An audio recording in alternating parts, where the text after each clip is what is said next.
एक खांसी के बारे में। यहाँ पर हम जानेंगे खांसी के टाइप्स के बारे में, मतलब कि सूखी खांसी क्या होती है और गीली खांसी क्या होती है। साथ ही साथ जानेंगे इसकी मेडिसिन के बारे में, कब कौन सी खांसी में कौन सी मेडिसिन का यूज़ किया जाता है।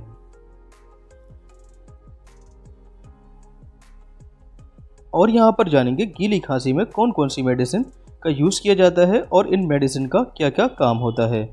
चलिए दोस्तों शुरू करते हैं। कफ मतलब कि खांसी। तो खांसी दो तरीके की होती है। पहली होती है ड्राई कफ, जिसको हम सूखी खांसी के नाम से जानते हैं। दूसरी होती है वेट कफ, जिसको हम गीली खांसी या बलगम वाली खांसी के नाम से जानते हैं। तो यहाँ पर ड्राई कफ मतलब कि सूखी खांसी में कौन कौन सी मेडिसिन का यूज़ किया जाता है। तो यहाँ पर पहली मेडिसिन आती है डेक्स्ट्रोमेथोर्फन। डेक्स्ट्रोमेथोर्फन का क्या काम होता है, ये ब्रेन के कफ सेंटर को सप्रेस कर देती है। अब जैसे ही ब्रेन का कफ सेंटर सप्रेस हो जाता है, अब हमें खांसी का एहसास नहीं होता है। नेक्स्ट मेडिसिन आती है क्लोरफेनिरामाइन। ये एक एंटी एलर्जिक और एंटी हिस्टामिन मेडिसिन होती है। तो ये मेडिसिन रनी नोज मतलब कि बहती नाक और आग से पानी निकलना और स्नीजिंग मतलब कि छींक, तो इन चीज़ों को ये रोक देती है।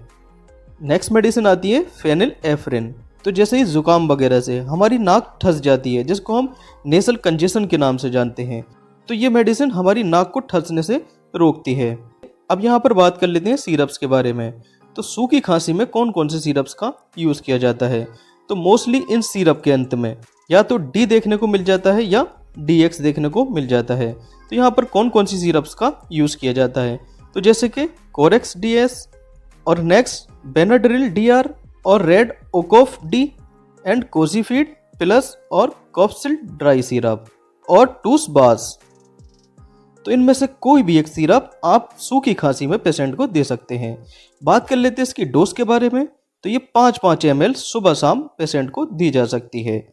तो इसके साथ ही साथ अगर इंजेक्शन की बात करें, तो यहाँ पर डेक्सोना और एबिल 25 इंजेक्शन 2-2 ml पेशेंट को मिक्स करके दिया जा सकता है। तो यहाँ पर डेक्सोना में होता है डेक्सामेथासोन। डेक्सामेथासोन एक कॉर्टिकोस्टेरॉइडल मेडिसिन होती है जो कि एंटी इन्फ्लामेटरी और इम्यूनोसप्रेसिव ड्रग्स होती है। साथ ही साथ एबिल 25 इंजेक्शन ये एक एंटी हिस्टामिन और एंटी एलर्जिक मेडिसिन होती है। तो इसका जो एक्शन होता है वो सेडेटिव एक्शन होता है, मतलब कि ये थोड़ी सुला देने वाली ड्रग होती है। तो एबिल इंजेक्शन लगने के बाद हमें थोड़ी सी नींद का एहसास होता है। नेक्स्ट बात कर लेते हैं इसकी टेबलेट्स के बारे में। तो यहाँ पर लीकोफ या मोन्टर LC या टूजिन DMR, इन 3 मेडिसिन में कोई एक मेडिसिन आप यूज़ कर सकते हैं। साथ ही साथ यहाँ पर डेक्सोना टेबलेट और मॉक्सिकाइन CB 625, तो इन तीनों में से कोई एक टेबलेट और मॉक्सिकाइन का एक टेबलेट और डेक्सोना का एक टेबलेट, तो इन 3 टेबलेट को सुबह शाम 2 टाइम पेशेंट को दिया जा सकता है। अब नेक्स्ट बात कर लेते हैं बलगम या फेलेम या स्प्यूटम या म्यूकस के बारे में, जिसको हम वेट कफ के नाम से भी जानते हैं। तो अब बात कर लेते हैं ये बलगम बनता कहाँ से है। तो हमारे फेफड़ों की जो ट्रैकिया होती है या ब्रोंकस होता है या ब्रोंक्यूल्स होता है, इसकी जो इनर मेम्ब्रेन होती है, तो इसकी जो इनर मेम्ब्रेन की जो लाइनिंग होती है, जिसको हम इपिथेलियल लाइनिंग बोलते हैं, तो इपिथेलियल लाइनिंग में म्यूकस सीक्रेटिंग सेल्स होती हैं। तो ये सेल ही यहाँ से म्यूकस या स्प्यूटम या फिल्म या बलगम रिलीज करती हैं। अब यहाँ पर हम 3 टाइप के एक्सरे देख पा रहे हैं। पहला एक्सरे, दूसरा एक्सरे और तीसरा एक्सरे। ये इसकी राइट साइड होती है, ये लेफ्ट साइड होती है। तो यहाँ पर देखिए फर्स्ट एक्सरे और थर्ड एक्सरे जो है नॉर्मल एक्सरे है, जबकि सेकंड एक्सरे जो है यहाँ पर डिजीज एक्सरे है। इसके लेफ्ट साइड में यहाँ पर देखिए बलगम भरा पड़ा है। बलगम भरे होने के कारण ये थोड़ा वाइट दिखाई पड़ रहा है। तो अब बात कर लेते हैं हम वेट कफ में यूज़ होने वाली मेडिसिन के बारे में। तो यहाँ पर कौन कौन सी मेडिसिन का यूज़ किया जाता है। तो यहाँ पर सल्ब्यूटामोल, लीवोसल्ब्यूटामोल और टर्ब्यूटालाइन, तो ऐसी मेडिसिन जिनके अंत में मोल शब्द आ जाता है, वो ब्रोंकोडाइलेटर की तरह काम करती हैं।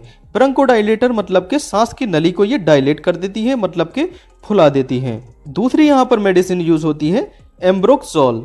एम्ब्रोक्सोल का क्या काम होता है, ये म्यूकोलिटिक की तरह काम करती है। म्यूकोलिटिक में देखिए 2 टर्म है, पहला टर्म है म्यूको, दूसरा टर्म है लिटिक। म्यूको मतलब होता है यहाँ पर देखिए म्यूकस और लिटिक मतलब होता है तोड़ देना, तो ये म्यूकस को तोड़कर बाहर निकाल देती है। तो सांस की नली में जो बलगम भरा होता है इसको ये तोड़ देती है। तोड़ने के बाद जो है फेफड़ों से ये बाहर कर देती है। नेक्स्ट मेडिसिन आती है गॉइफेंसिन। गॉइफेंसिन का काम होता है म्यूकस को बाहर कर देना। तो फेफड़ों की नली में जो म्यूकस भरा होता है इसको ये फेफड़ों से बाहर कर देती है। तो अब जान लेते हैं मेडिसिन के बारे में। तो यहाँ पर देखिए स्ट्रेप्सिल टेबलेट, जिसमें होता है एम्ब्रोक्सोल हाइड्रोक्लोराइड। तो ये टेबलेट पेशेंट को सुबह शाम एज अ बीडी दी जा सकती है। नेक्स्ट बात कर लेते हैं मॉन्टेर एफएक्स। तो मॉन्टेर एफएक्स में होता है मोन्टिलुकास सोडियम और फिक्सोफेनाडाइन हाइड्रोक्लोराइड। तो ये टेबलेट भी पेशेंट को 2 टाइम आप दे सकते हैं। तो गीली खांसी के केस में इन दोनों में से कोई एक टेबलेट आप पेशेंट को दे सकते हैं। अब बात कर लेते हैं गीली खांसी के केस में कौन कौन सी सिरप्स का यूज किया जा सकता है। तो यहाँ पर एस्थेलिन AX और ब्रोजीडेक्स और कॉप्सिलबेट कफ सिरप और जेंकफ AM और जेनकॉफ और ब्रोबिसे और मैग्नेटस DX। तो इन सिरप में से कोई एक सिरप आप यूज कर सकते हैं। तो बात कर लेते हैं इसकी डोज के बारे में।